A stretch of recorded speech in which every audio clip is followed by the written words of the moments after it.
Ahora pasamos al desarrollo del segundo punto de la hoja de ruta sobre el desarrollo del punto de esa cosa específica que llamamos estética. Entonces ahí lo primero que me parece importante resaltar es la fuerte carga etnocentrista de la palabra estética.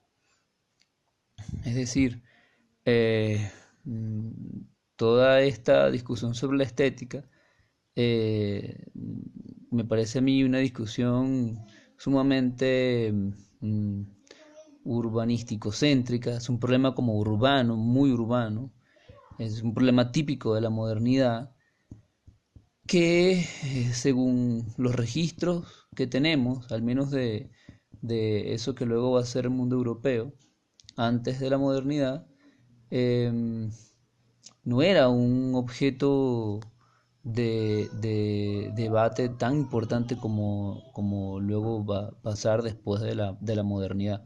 O sea, arrancar con la pregunta, bueno, por qué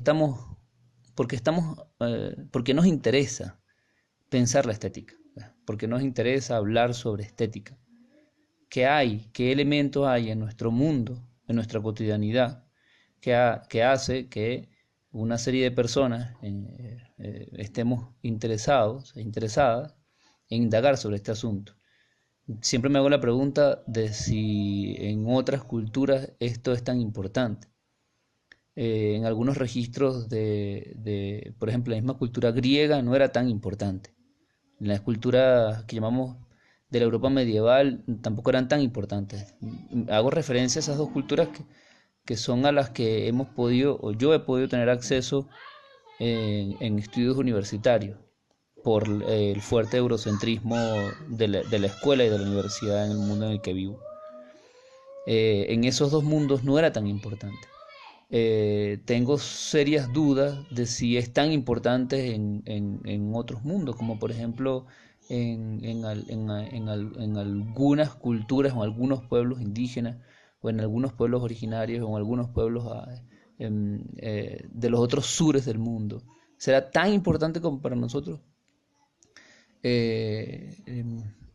Anando Kumaraswamy, que viene de India, plantea que tampoco en India era tan importante la, las tradiciones de las religiones de India, tampoco era tan importante en la filosofía de esas religiones el asunto. ¿Por qué para nosotros es tan importante? ¿No? Ese es el problema. Y siempre esa duda o esas preguntas van acompañadas de que cuando empezamos a hablar sobre estética, cargamos encima una fuerte visión etnocéntrica. O sea, eh, pensamos que de alguna manera suponemos que por naturaleza todo el mundo, todo el planeta Tierra, para todo el planeta Tierra y todos los pueblos de todos los tiempos, este asunto ha sido tan importante como lo es para nosotros. Esto a mí lo que me llama siempre, lo que me deja a mí, es una gran ignorancia. O sea, me deja en situación de ignorancia. Me deja en situación de estar ante un gran desconocido. Eh, lo que un gran desconocido que me hace volver la mirada a mi formación y a nuestro mundo y esa mirada a la pregunta también me regresa a la pregunta de por qué es que entonces tenemos como esta necesidad de volver siempre a la estética. Casi todo el mundo que ha hecho filosofía o los que han tenido visibilidad, los hombres por razones patriarcales que han tenido visibilidad en el mundo filosófico, en algún momento van a la estética y van casi siempre de la misma manera. Entonces, desde ese etnocentrismo, que al parecer estamos como confinados, se nos abre, o sea, la conciencia de ese etnocentrismo nos abre las puertas ante un mundo que ignoramos, ante un gran desconocido. Y veo una gran posibilidad en ese gran desconocido.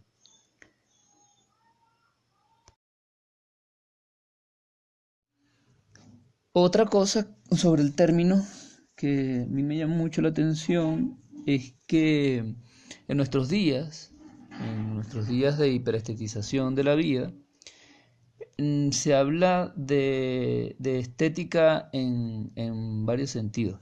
Cuando tú estudias cualquier curso de estética, te van a enseñar que es una palabra que viene del griego aesthesis, que tiene algunas derivaciones, aesthánome, etcétera, pero que significa sensación por los sentidos, la acción de sentir sensiblemente, reacción sensible también ante el mundo, ¿no? Hay como muchas variantes de eso, depende de quién te lo explique.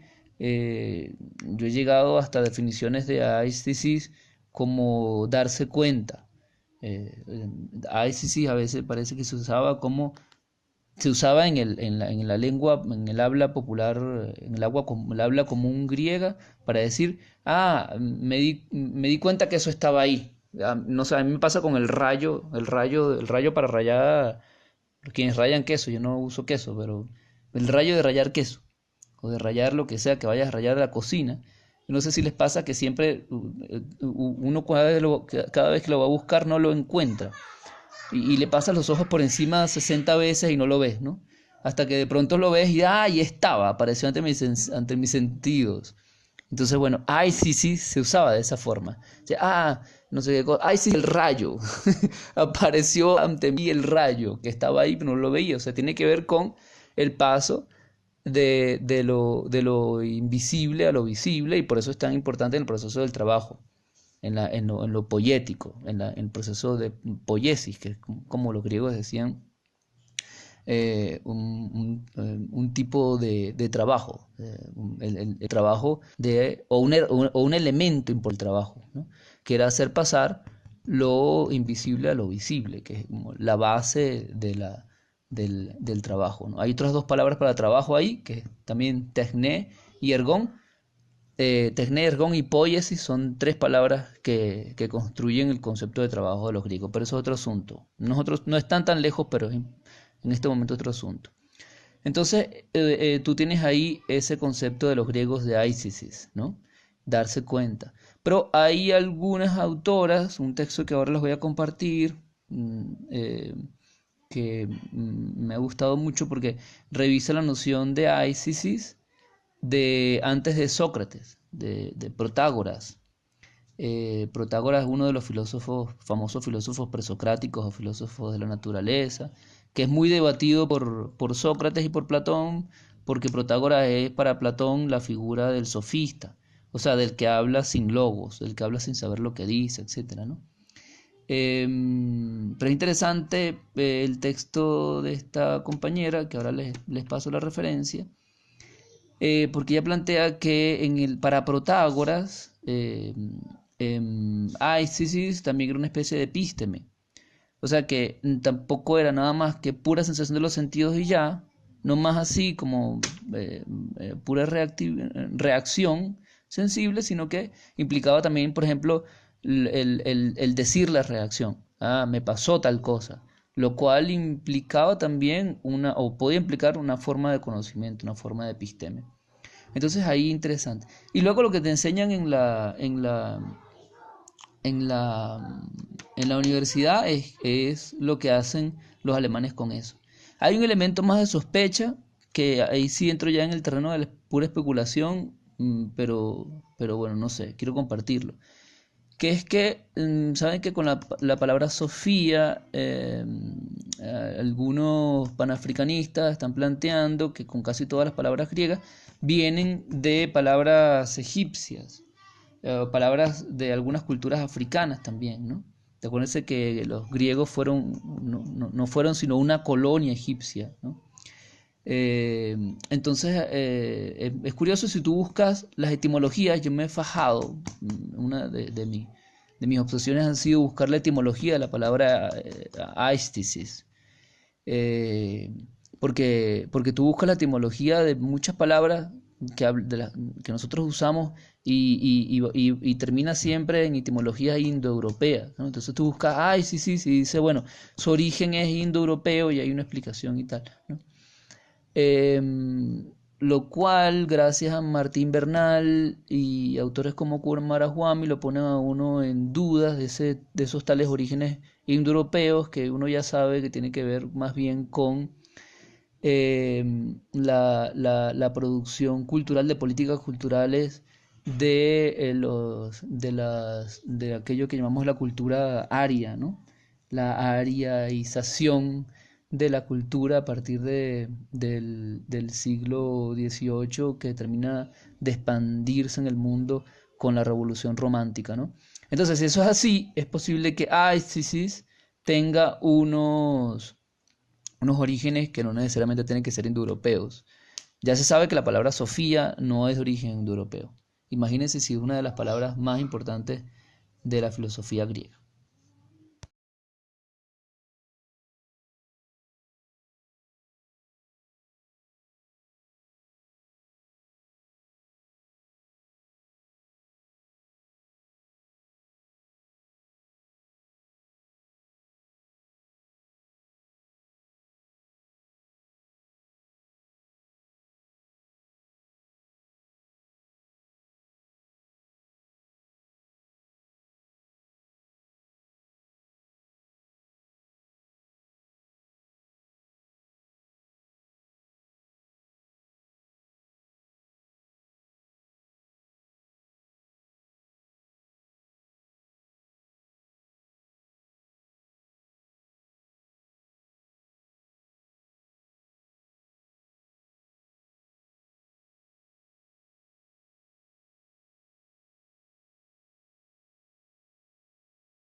Entonces, uno en esta formación eurocentrada de las universidades,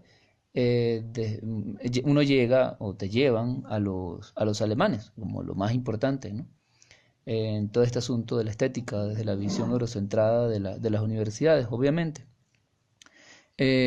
Con Kant a la cabeza a finales del siglo XVIII y con Baumgarten y el conde de Shaftesbury como sus antecedentes. En 1750 Baumgarten publica su estética, la estética de Baumgarten, que es como el clímax o el arranque del clímax que tiene su expresión mayor en el romanticismo y que tiene a su teórico duro y fuerte a finales del siglo XVIII, que es Immanuel Kant, ¿no? Entonces ahí lo que te enseñan es que la estética se convierte en ciencia de lo bello, el del sentimiento de lo bello, como ciencia de la inteligencia de los sentidos, como plantea Baumgarten.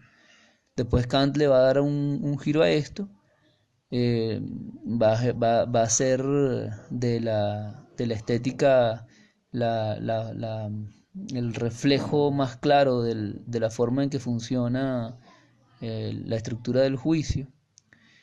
Hay otro antecedente también hoy con Kant, bueno, digamos ahí como casi que paralelo a Kant, que es David Hume, desde el Reino Unido, desde Escocia, pero ya la Escocia convertida en colonia inglesa hace rato, por supuesto, ¿no? O sea, ya parte de la corona inglesa, en plena expansión colonialista hacia África, y ahí la conceptualización de lo bello y del gusto eh, que hace Hume va a ser fundamental para Kant, él mismo lo va a decir. Y bueno, vemos también que va a ser fundamental para el colonialismo, para la justificación eh, sensible, sentimental del colonialismo inglés en India, en el Oriente y en África.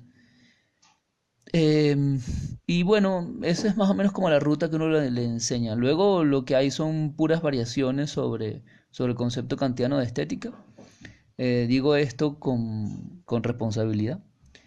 Variaciones sobre el mismo problema que plantea Kant y que plantea Hume.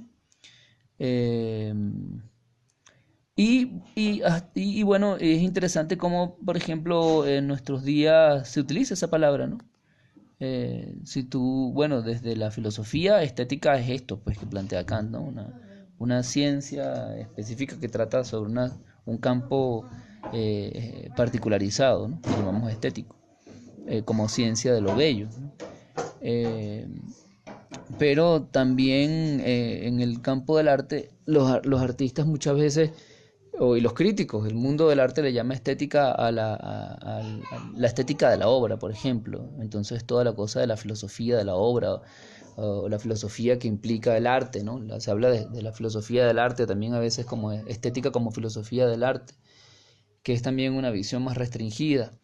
O también a veces decimos como hablamos de la parte como creadora, como que lo estético es lo creador, tiene que ver con la creación, un concepto muy romántico que uno lo encuentra en los camaradas más radicales, críticos a la modernidad, pero creo que el mundo de la estética nos saca la parte más conservadora y más moderna de nuestro aparato crítico, ¿no? A la modernidad, ¿no? Pareciera que es como una barrera ahí, ¿no? Entonces, bueno, tú ves como defensores de las estéticas populares, por ejemplo, cosas así. O hablar se habla de la estética como entonces como la parte en la que tiene específicamente que ver con la producción de sentidos simbólicos, con la producción de sentidos artísticos, ¿no? Con el mundo de lo simbólico. También es interesante, me interesa muchísimo cómo se utiliza esa palabra en la clínica y en el mundo de la cosmética, en las peluquerías, por ejemplo, ¿no? El asunto de la estética en la clínica es algo particular. En el mundo farmacéutico, el mundo clínico, que me llama mucho la atención porque son dos de los mundos que más poder tienen en nuestra cotidianidad. La estética es fundamental, no solamente en la producción de marcas y del tipo de objetualidad que implica la industria farmacéutica, con una objetividad profiláctica, altamente profiláctica, y altamente también racializada, etcétera, ¿no? Sexualizada, etcétera. Sino que hay en la clínica toda una rama importantísima que es la rama de la producción de la apariencia, ¿no? Y la producción de la apariencia según los cánones que la misma industria cultural, que incluye a la industria clínica y farmacéutica, han generado desde al menos hace 500 años en nosotros, ¿no? Y nosotras. Me parece que hay que prestar mucha atención a cómo se utiliza esa palabra y cómo estética y cómo ahí y que tiene que ver con apariencia y belleza en última instancia, y apariencia y belleza eurocentradas, ¿no? Belleza aria, belleza caucásica, etcétera, ¿no? Con todo su concepto de normalidad de los cuerpos, ¿no? Y de biocontrol de los cuerpos. Ahí es como fundamental ahí en la clínica. Digo que es fundamental porque es como un síntoma de la importancia que tiene para nosotros y nosotras. O sea, las y los médicos y todo el sistema público de salud está estructurado a partir o en función del concepto eurocéntrico de estética que teoriza Kant. Que no es que Kant inventa, ¿no? Obviamente, ¿no? Kant lo que hace es sistematizarlo. Un fenómeno que viene, yo creo que viene de los Medici. Yo creo que tiene ahí un punto clave de arranque, ¿no? Y luego el otro campo es el campo de la cosmética, ¿no? Es decir, que nos afecta desde que nos levantamos y nos vemos en el espejo, ¿no? Nos afecta cada vez que acudimos a la forma en que se representan los demás y nos autorrepresentamos, mediatizados por los mecanismos de representación que son todos biopolíticos de la industria cultural, ¿no? Eh, entonces, bueno, tú hablas, una vez lo hicimos con estudiantes de la Escuela de Artes hace años, que en lugar de estudiar teoría estética así desde la filosofía occidental o occidentalizada, nos fuimos a la calle, me acuerdo, al Boulevard de Sabana Grande a preguntarle a la gente qué era la estética. Y el examen que terminamos haciendo era impresionante cómo las nociones de estética, la gente habla de estética y se refiere a la cosmética fundamentalmente, y como todos los valores de la cosmética son los valores más claramente estructurados, incluso hasta los más conservadores, estructurados por el movimiento de lo que se llama el romanticismo alemán, que se convirtió sin duda en una revolución mundial, que fue como el aparato ideológico o el sistema cultural simbólico de la revolución industrial, ¿no? Fue la forma simbólica de la misma revolución industrial, la forma simbólica que la revolución industrial se dio a sí misma. Eric Hobsbawm trabaja esto de una manera chéverísima. Mi sospecha personal es que la estética, todos los mecanismos que implica funcionando esos mecanismos eh, en el arte, en la clínica, en la cosmética, en la farmacéutica, en la filosofía, en la universidad, es que mm, en todos esos ámbitos, eso que he denominado estética, tal como lo estoy comprendiendo, como ese desprendimiento del resto de las operaciones de la vida, que hacen posible la vida, y esa autonomización, ¿no? Ese desprendimiento, esa separación que ocurre con la modernidad, para mí lo que resulta es en un gran afrodisíaco.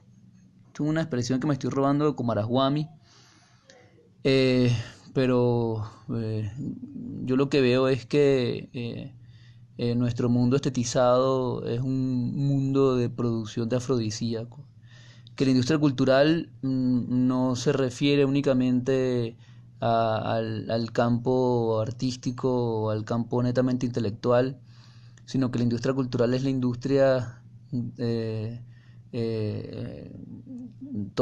de la totalización de la estética en todos los ámbitos de nuestra vida y por ende la totalización de mecanismos afrodisíacos en todos los ámbitos de nuestra vida, ¿no?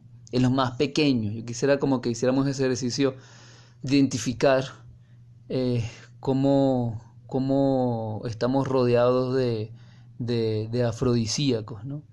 Que insisto que es como la fuente de funcionamiento de la subjetividad sentimentalizada, ególatra o egocéntrica de la subjetividad moderna individualizada, ¿no? No es posible esa subjetividad sin sin el consumo y la producción y reproducción de afrodisíacos cotidianamente y casi que en cada momento de nuestras vidas, ¿no? Un ejemplo chévere es cuando se nos va la electricidad. Aquí en Mérida se nos va más que en todo el país, ¿no? Entonces quedamos como sin una de las fuentes principales de afrodisíaco, ¿no? Es básicamente como si nos quitaran una droga fuerte a la que tenemos una fuerte dependencia, entramos en un proceso de fuerte de abstinencia, ¿no? Entonces, como siempre, conversando con la profesora Leticia de Mérida, quien ha sido y siempre es nuestra, nuestra camarada en la conversación, en el diálogo, no es tampoco esto para entrar en la desesperanza, sino todo lo contrario, ¿no? Creo que el ejercicio sería, y para allá va este cursillo, sería comprender el funcionamiento para ponerle límites en nuestra vida. Y si podemos hacer algo más, sería genial, ¿no? Ya sería hacer la revolución. Estas versiones de la palabra estética, estas versiones del concepto, que todas versiones modernas, incluyendo las visiones de, por ejemplo, de la estética popular, o yo incluyo ahora en este momento las estéticas descoloniales, menos como las se han teorizado hasta ahora, comparten el mismo principio de las demás definiciones de estética. Todas parten de la ontologización de la estética, el desprendimiento del continuo, de la escisis, desprendida y extraída del continuo de la vida y del proceso comunitario de producción y reproducción de la vida, del trabajo, aislada la escisis y convertida en un campo autonómico. Y desde ese marco categorial, esto es un marco categorial, el marco categorial del concepto de estética y de sus variaciones en la modernidad, de ese marco categorial se mueven incluso, y me parece curiosísimo, por ejemplo, la visión de la estética descolonial en la 7 hipótesis hacia una estética de la liberación que está planteando Enrique Dussel. Hace años cuando lo entrevistamos, ya Dussel, que lo entrevistamos Inés Pérez Vilque, Nelson Hurtado y yo, Dussel nos había dejado así como perplejos con su visión muy modernísima de la estética. Era como si Enrique Dussel tuviese que leer a Enrique Dussel para meterse en el asunto de la estética, como si todavía no hubiese leído a Enrique Dussel para entrar en el asunto de la estética. Esa es la percepción que tengo en este momento con la estética de la liberación, o los apuntes para una estética de la liberación, una estética descolonial. Pasa lo mismo pues con las estéticas descoloniales, ¿no? Dejan intacto la suposición de que la estética existe como un campo aparte, apartado, aislado, extraído, aunque claro, esas estéticas intentan, hay todo un esfuerzo por retomar, por poner la estética patas arriba, ¿no? No es que es igual, de todas maneras, la estética de Dussel y la de Hegel no es exactamente la misma, ¿no? Dussel intenta poner a Hegel un poco patas arriba, pero de todas maneras, bueno, ya Nietzsche había intentado hacer lo mismo, Heidegger también, se había planteado una noción de estética un poco distinta. En todo caso, lo que yo estoy leyendo es que están todos presuponiendo la existencia de la estética como ser, ¿no? Ontologizada, están asumiendo el ensimismamiento de la estética como realidad y de ahí están partiendo, ¿no? A mí eso me parece asombroso, ¿no? Es bien difícil, es como una cortina de hierro el concepto de estética para nosotros y nosotros en estos procesos de filosofía de la liberación. Esto es un desafío, ¿no? Por eso estoy planteando no hacer una estética descolonial y una estética de la liberación con esto que estamos haciendo aquí nosotros con este cursillo, que me parece todavía como muy apresurado ponernos a hablar de estética descolonial. No sé si pudiésemos descolonizar la estética, eso es una duda que yo tengo, no tengo claridad al respecto. Yo no sé si simplemente, no simplemente, iba a decir simplemente, pero no está bien decirlo. Yo no sé si con el hecho de acudir a lo que llamamos estéticas populares es suficiente, porque también cuando decimos estéticas populares estamos muy etnocéntricamente aplicándole la ontologización de la estética al mundo de vida popular de nuestros pueblos, y yo no estoy seguro que eso sea tan buena idea. Es decir, no estoy seguro que así estemos en verdad trascendiendo, transmodernizándonos. Yo tengo la sospecha de que habría que en la transmodernidad la estética no va a ser tan importante como es para nosotros ahorita, no debería ser tan importante, o sea que deberíamos ir hacia un proceso, me lo planteo yo en lo personal, en un proceso de desestetización. También podría ser, como Araswami dice, que lo que pasaba en otros pueblos antes es que eran pueblos donde el apazos, ¿no? Era importante, ¿no? O sea, como no eran pueblos sentimentalistas, egocéntricos, entonces la pasión sentimentalista no era una cosa, la emocionalidad no era una cosa tan importante, viste que para nosotros es vital, o sea, todo el coaching espiritual, emocional que hay en estos momentos es así impresionante, hay un mercado gigante de esa vaina. Entonces, como Araswami lo que dice es que lo que pasaba en India y lo que pasaba en esos países de lo que luego van a ser Europa, en la Galia, la Germania, etcétera, es que en el cristianismo oriental, que es lo que él estudia, ¿no?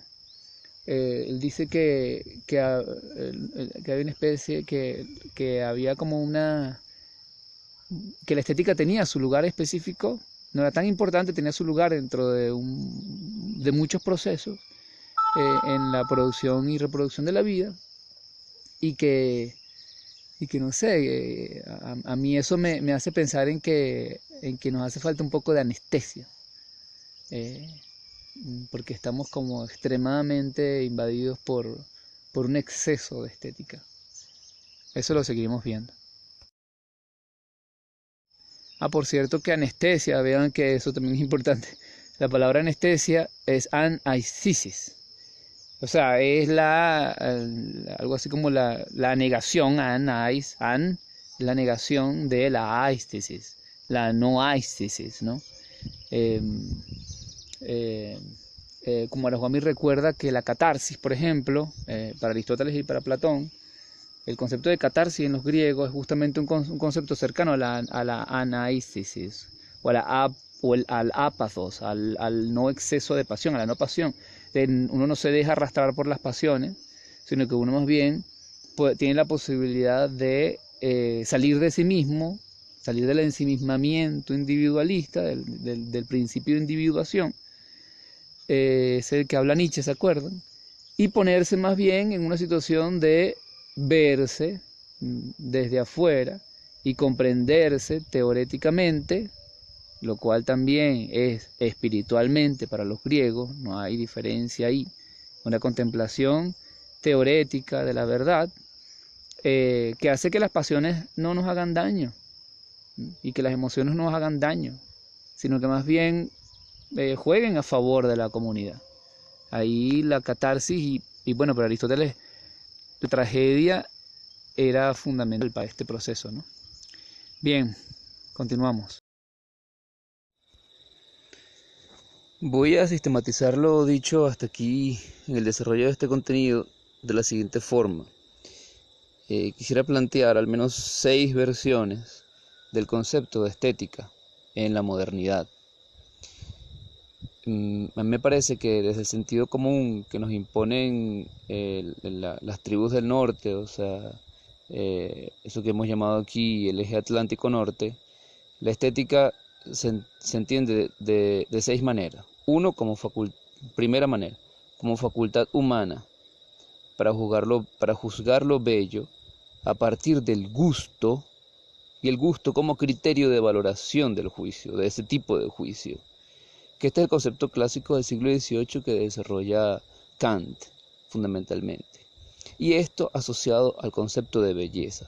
Si una cosa hace Kant es que amarra la noción de estética a la noción de belleza, que tiene en el arte entendido como bellas artes, ya no como lo venimos entendiendo en este cursillo, en el sentido de oficio, de trabajo, y no solamente trabajo manual, eh,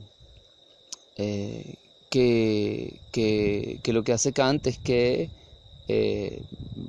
vincula entonces estética con artes en el sentido del campo intelectual, como campo de poder, como lo define Bourdieu, y con la belleza. Entonces se genera esa trinidad: estética, belleza, arte, y se confina en el siglo XVIII la estética a la esfera entonces de la belleza, a la esfera de las artes entendida como bellas artes. Luego la segunda manera, la segunda versión, es la estética como que se deriva de la anterior, que es la estética como disciplina específica que trata de la investigación de un tipo de conocimiento que no es moral ni científico y que de hecho es concebido como la coincidencia entre imaginación y entendimiento, que también es la definición de Kant del juicio estético, y que refiere fundamentalmente a los sentimientos, el juicio del sentimiento, el sentimiento de sentir placer y dolor, que Kant define como facultad humana. Pero fíjense que lo que está haciendo Kant es que además está alineando estética, arte, belleza y sentimiento. Él no lo dice directamente, pero esos sentimientos son los sentimientos del sujeto, de la subjetividad individualizada de la modernidad, del sujeto sintiente. O sea, por ejemplo, él no se refiere a las formas de la afectividad de una comunidad, por ejemplo, sino fundamentalmente al sujeto que siente. De nuevo, es una visión antropocéntrica, androcéntrica también, fundamentalmente patriarcal, racializada, sexualizada, etc.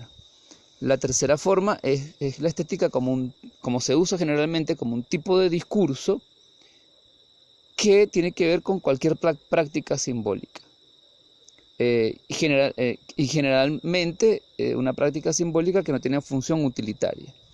Eh, eh, Generalmente esto se define así, digamos, desde una ideología, digamos, como de derecha. Lo estético es un tipo de discurso que se refiere a prácticas simbólicas sin función utilitaria, que es por eso el arte es su concreción mayor. Desde un punto de vista, me parece a mí, de una ideología de derecha. Desde una ideología de izquierda, digamos, si es que eso existe, de hecho existe, lo que se ha intentado es que la estética corresponda con prácticas simbólicas. O sea, se habla de estética para referirse a prácticas simbólicas, de pueblos incluso, pero se incluye la función utilitaria. No se niega la función utilitaria de esas prácticas simbólicas. Esto me parece que es lo que generalmente nosotros hacemos, incluyéndome a mí en ese lado izquierdo de la cultura, a la izquierda de la cultura, como diría Gloria Martín. Eso me parece generalmente lo que hacemos, lo que hemos intentado hacer, es lo que yo he intentado hacer hasta ahora y lo que veo que intentamos hacer, digamos, desde la, desde una perspectiva de la revolución, ¿no? Y eso tiene serias limitaciones. Luego, también entendemos cómo la palabra estética se entiende usualmente también como nos referimos como a los elementos de facturas, ¿no? Como los elementos retóricos o constitutivos de la construcción de cualquier artefacto cultural, por ejemplo, la estética de la obra, ¿no? Entonces se refiere eso a dos cosas. Se refiere em, a cómo se ve la obra, su apariencia, sus elementos eh, visuales constitutivos o táctiles o auditivos constitutivos, formales, y este sería la quinta variación del concepto, la estética como lo que describe eh, como la sustancia de la creación artística, digamos como la filosofía de la obra, ¿no? Eh, la estética de Beethoven, entonces, bueno, se refiere no solamente a sus elementos de factura formales, sino a los contenidos que esos elementos formales refieren, ¿no? Y el sexto concepto, la sexta variación, es en lo que describe la acción de cualquier artefacto cultural que se destina al placer, al deseo y al gusto. Es decir, aquí nos referimos a veces a estética como esa cosa es estética, ¿no? Eh, tal asunto es estético o tal objeto de verdad tiene como estética, le decimos.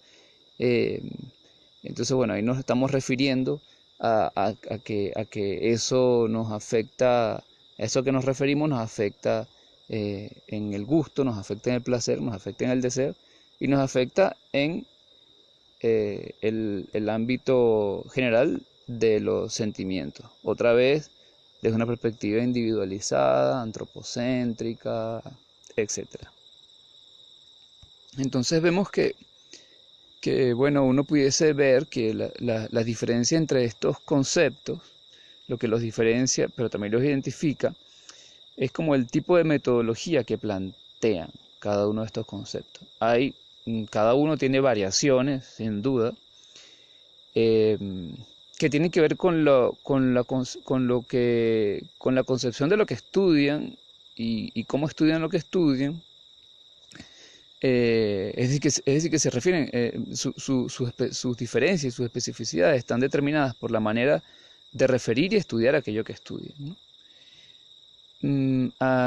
Yo quiero insistir aquí que en general todos son conceptos modernos, noroccidentales, y que corresponden al menos a dos momentos específicos. Uno pudiese ver que por lo menos hasta el punto 3, hasta la versión 3 de los conceptos, eh, corresponden, digamos, los primeros tres conceptos, cuatro conceptos corresponden al momento específico del capitalismo en su momento industrial, el momento de la era industrial, de auge de la era industrial, como aproximadamente desde 1750 hasta mediados del siglo XIX. Y luego los siguientes conceptos corresponden, me parece, a las mutaciones postfordistas y toyotistas del capitalismo, ya en su fase imperial, que pudiésemos identificar desde finales del siglo XIX hasta 1930 aproximadamente. Y luego están los últimos conceptos que yo diría que son como más sociológicos, incluso están vinculados a pensadores y pensadoras identificados con las izquierdas clásicas. Em,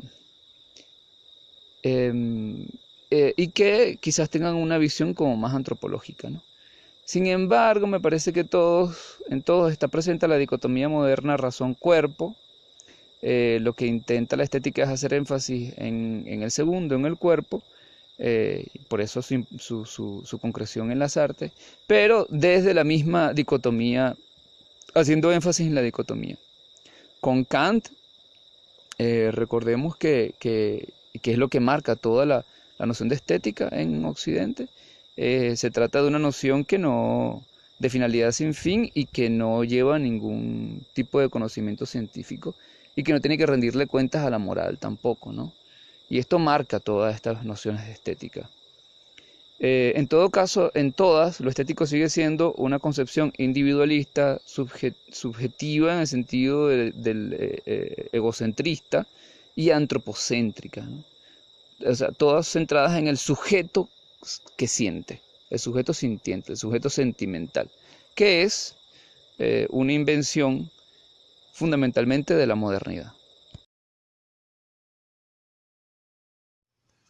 El argumento de Ananda Coomaraswamy, que es para mí, me ayuda muchísimo en este momento a pensar todo este asunto y a pensarlo en la vida, porque es de ahí que viene realmente este interés por hacer esto. Eso lo tendré que explicar luego con más calma. Hay razones muy personales para hacer esto, personales que son políticas.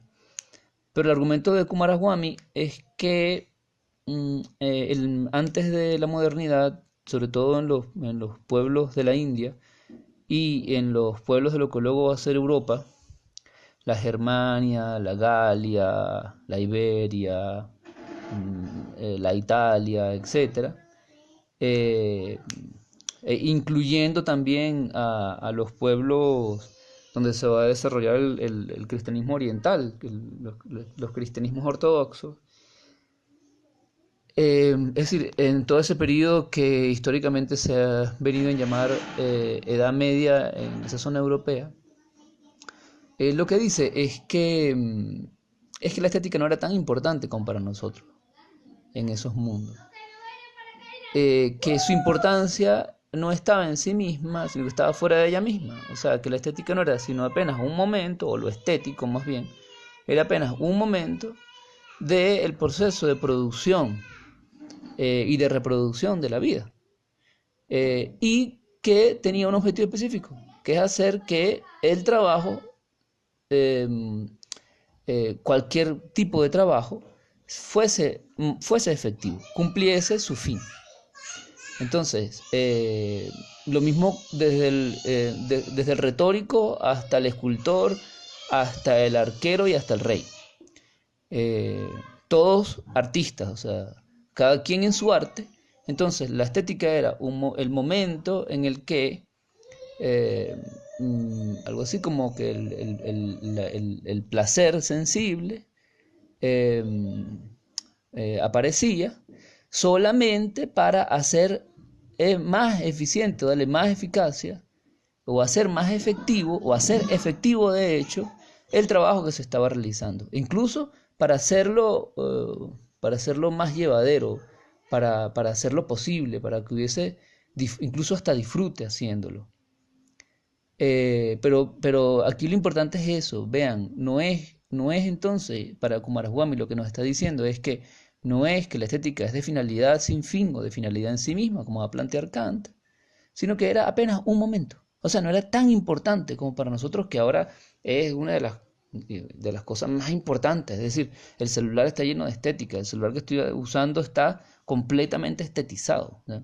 Toda la ropa que yo tengo y mi apariencia está completamente estetizada y pareciera que es muy importante la estética para nosotros, ¿no? Sí, nosotros estamos rodeados de un mundo cosmético que nos ponemos encima todos los días, a cada momento, incluso a veces lo primero que hacemos, casi siempre lo primero que hacemos, ¿no?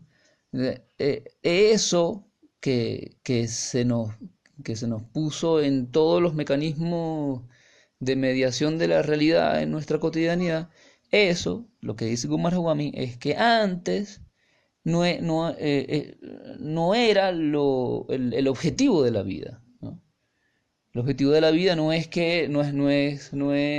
aparecer bellamente o, o hacer que el artefacto tecnológico eh, eh, seduzca al consumidor, ¿no?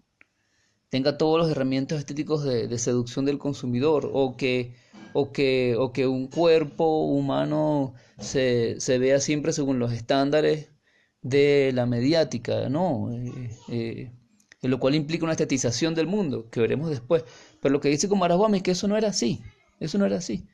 Era lo estético sencillamente una herramienta que permitía al trabajador y a la trabajadora lograr eficacia en su trabajo y hacer que su trabajo fuese placentero.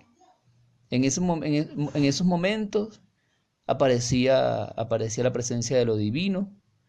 Esos momentos hacían también que el trabajo se sintiera como sagrado. Pero no era el fin del trabajo. El fin del trabajo, de cualquier trabajo, o sea, de cualquier arte, era su eficiencia, su eficacia más bien. Él habla más bien, dice su efectividad. ¿Mm? Y el arte del artista, el arte del trabajador, entonces era el logro de su pericia. Lo estético, es decir, la particular manera de sentir el mundo, ¿m?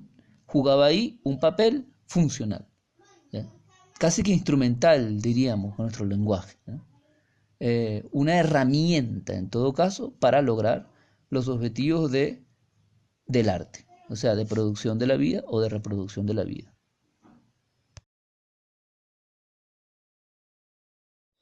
Una breve nota crítica sobre el concepto que nos viene planteando Enrique Dussel desde el 2018, con su intento de hacer una estética de la liberación, es que Dussel sigue una línea del marxismo clásico,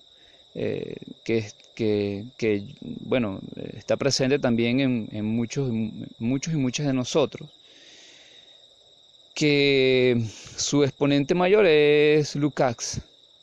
¿Se acuerdan de Lukács, el marxista literato, el marxista eh, mm, que fundamentalmente es un crítico de la literatura, ¿no? Muy importante para las estéticas marxistas, ¿no?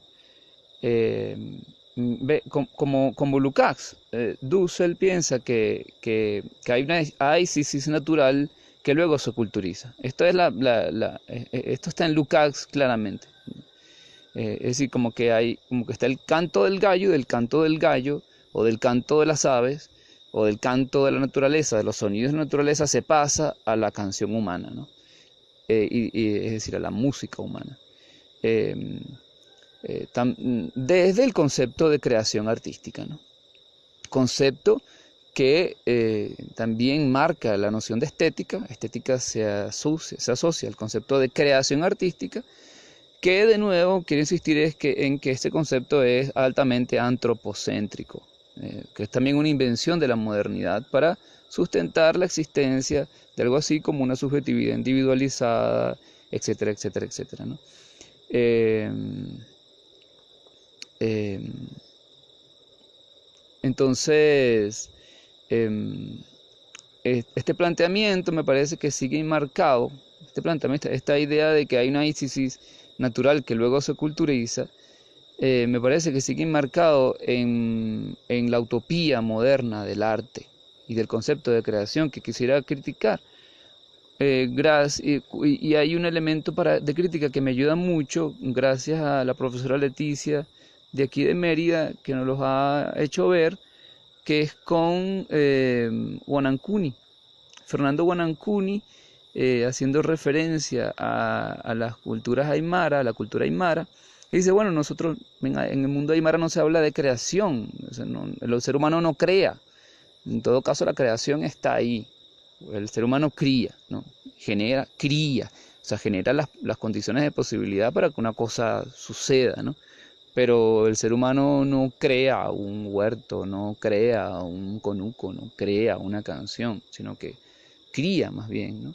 Y creo que esos son elementos que nos ayudan como a salir de las trampas de la estética tal como se nos viene imponiendo en la modernidad, ¿no?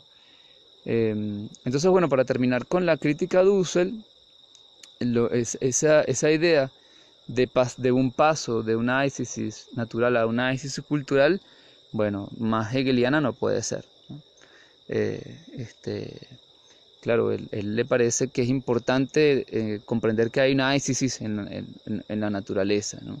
A mí me parece que eso sería ya como el extremo del antropocentrismo y del etnocentrismo eh, europeo, que yo no entiendo por qué Husserl plantea eso, la verdad, me parece asombroso.